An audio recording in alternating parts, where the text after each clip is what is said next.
It is getting towards the end of March. Let's see, it's March 26th. So, we're getting to the end of when it's a good time to plant corn.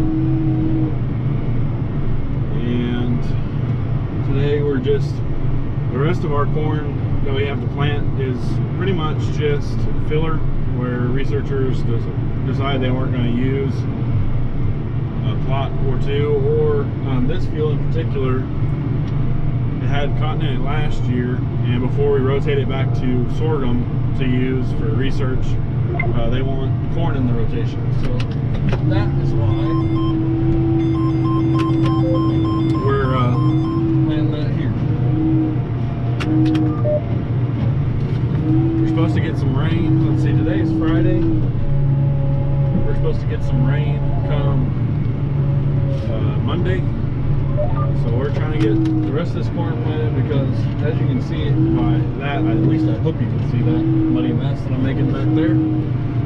It's still plenty wet, and the only reason that I can plant into this is because I'm planting into raised beds. And we took, what is this? Okay, it's working. We took the row cleaners off of this planter so that it wouldn't, you know, even all the way up, they were still pushing quite a bit of trash and dirt out of the way. So what we were running into was it was actually moving dirt over, that was the dry dirt off the top, and then the planter was having to plant into the wet stuff, and then it was clogging the planter up. So we took the row cleaners completely off. Some people call them trash wipers. But we took those off, and so now it's doing a much better job of planting. And I don't know how much of that y'all can see back there. I'm going to try to put y'all on the planter or on the back of this tractor somewhere. So hopefully y'all have a better spot and y'all actually see the planter plant a little bit. But we're back at it. We haven't gotten much done today yet. And it's already 2:30 in the afternoon. We planted a strip trial, which is this field actually right behind me, right in front of what y'all are seeing right now.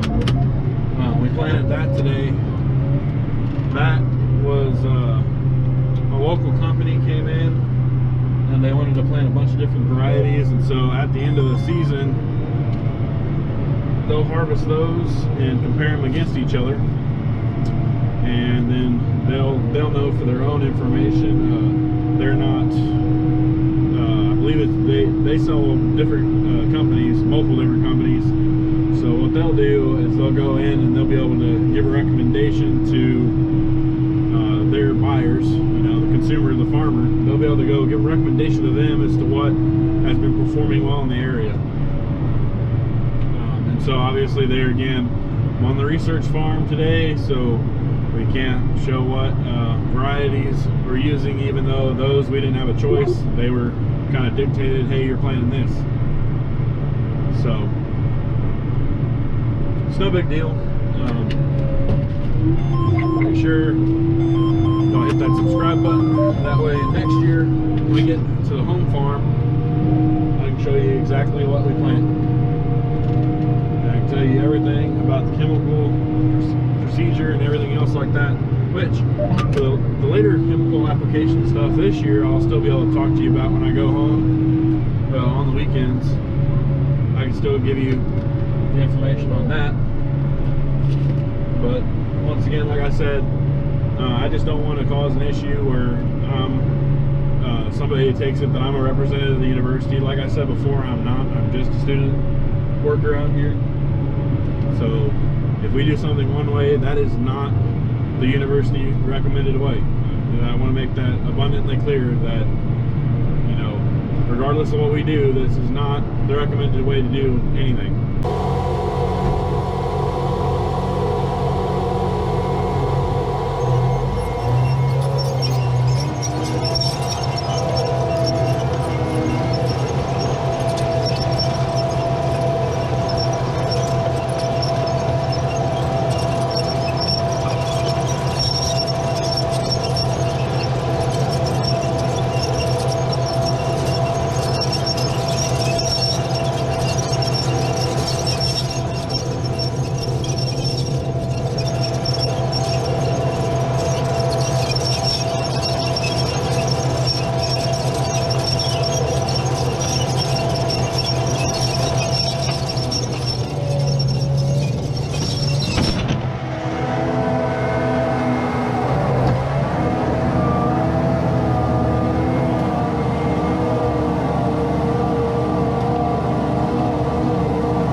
I just figured I'd give you all a, I'll call it a midday update. It's 4:24 currently.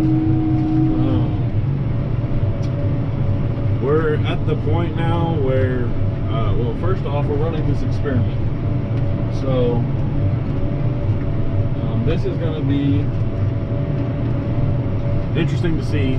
We don't really do much no-till, and so we have this grass field that's been grass since they put this oil well in on the other side of it, and we decided that we're going to try and see what happens if we no-till corn into that. And I mean, obviously, we're going to come back and put fertilizer, and we'll probably burn this down with herbicide. However, it's still going to be interesting. We don't have no-till coulters on this planter or anything of the sort. We actually, as I mentioned earlier, had pulled the row cleaners off of this thing. I haven't put them back on. So we'll see how it works. I would say that we probably have less than 10 acres left before we're done with corn for 2021. We'll be ready to move on to Milo next week. Well, I hope y'all enjoyed being out behind the tractor like that. I don't know if it's going to be too loud. I'll play with it a little bit in the settings when I do some editing. So I want to look at that, make sure I wasn't running low on seed. Looks like I am. Yep. So that right there is how you know that you're out of seed. So I'll bring y'all with me and we can look at that.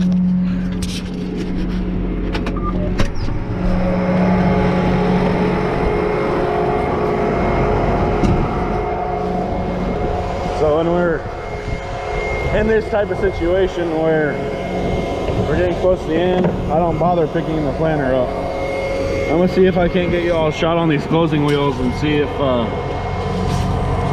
what that looks like.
Probably sign off this video. I'm on the last pass here.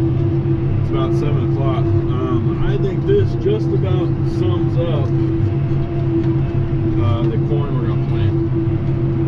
Now, I'll put a disclaimer on this video that might not be final, because if a researcher doesn't take up an entire plot that we allocate for them, like, you know, most of them, like some of these plots aren't exactly square, or some of these you know, professors only need a certain area, or they'll think they need more and they'll ask us for more, and then come planting time they'll actually only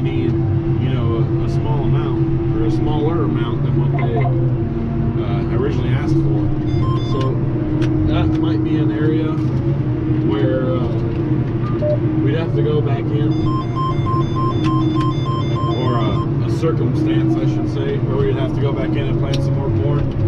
But I do believe that patch right there is the end of the major acres anyway. This thing unplugged in. So I guess that's going to put a wrap on corn planting 2021. I'll see y'all next week.